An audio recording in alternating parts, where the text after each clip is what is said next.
mengejutkan, dan untuk itu pada kesempatan kali ini kami SCTV secara bangga juga menyebutkan secara eksklusif pertama kali mewawancarai figur tersebut, yaitu ada Bang Ara Sirait. Bang Ara, apa kabar? Baik. Sehat-sehat ya? Sehat. Sudah lega setelah mengutarakan sikapnya? Ya tentu saya lama ya di PD Perjuangan. Bahkan orang tua kami pendiri PDI tahun 73. Waktu saya kecil, SD itu saya udah pasang di Bundaran HI itu spanduk PDI tahun 82 kalau tidak salah. Terus itu kelas 6 SD ya. Terus tahun 87 saya sudah jadi saksi di TPS. Kelas berapa itu berarti? Kelas 2 SMA. Oke. Namanya di Jalan Bakti dekat rumah kami, di Bintaro dulu. Kemudian di 27 Juli saya ikut membela teman-teman saya yang dikepung di Ponorogo, ya, jalan yang sama dengan rumah saya sekarang. Di ujung itu kantor PD Perjuangan, saya ada di situ untuk membela teman-teman saya yang ada di sana. Dan ya cukup panjang, 2 kali mengurus PD Perjuangan Jawa Barat, 2 kali menjadi ketua DPP PD Perjuangan. Tahun 2008 gitu sampai 2023 memimpin saya Pemuda Taruna Merah Putih. TMP. Taruna Merah Putih. Tentu suatu keputusan yang tidak mudah. Saya konsultasikan kepada orang tua, kepada ibu saya yang juga mengikuti sekali perjalanan PDI dan PD Perjuangan. Karena bapak saya pernah jadi sekjen 13 tahun ya, dari 73 sampai 86. Sebenarnya mulai kapan, Bang Ara, Anda terpikir untuk out dari PDI Perjuangan?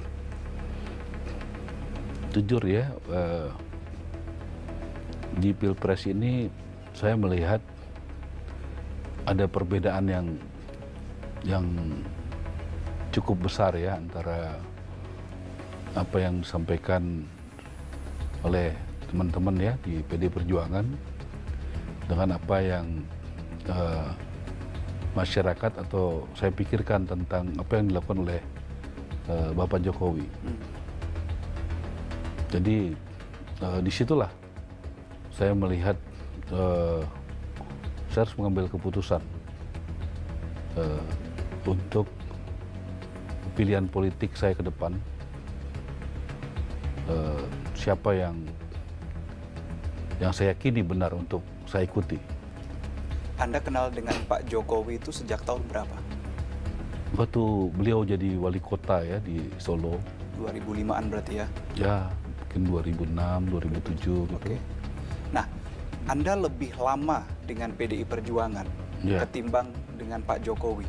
Ya. Kemudian pada saat tadi pada awak media Anda mengatakan alasan Anda keluar dari PDI Perjuangan adalah lebih mengikuti Pak Jokowi. Ya. Seseorang yang Anda kenal lebih sebentar daripada partai yang Anda ikuti dari awal. Betul. Kenapa itu? Karena apa yang Anda lihat dari Pak Jokowi?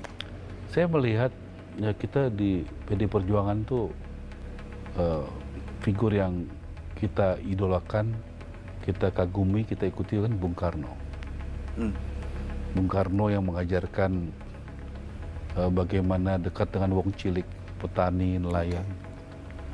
Bung Karno yang mengajarkan juga bagaimana supaya tidak bisa ditekan oleh asing seperti tahun 55 membuat non-blok di Bandung ya, kelompok di Asia, Afrika itu kekuatan sendiri.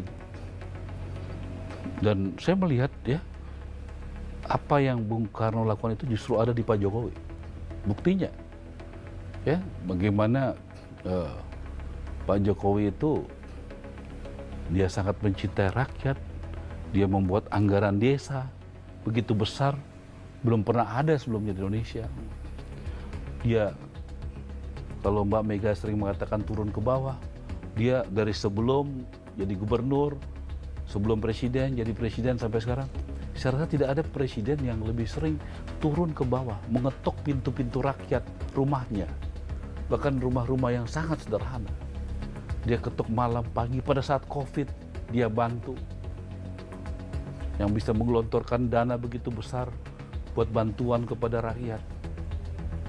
Sebaliknya juga, seperti Bung Karno mengatakan bahwa kita juga harus tidak boleh dalam tekanan asing.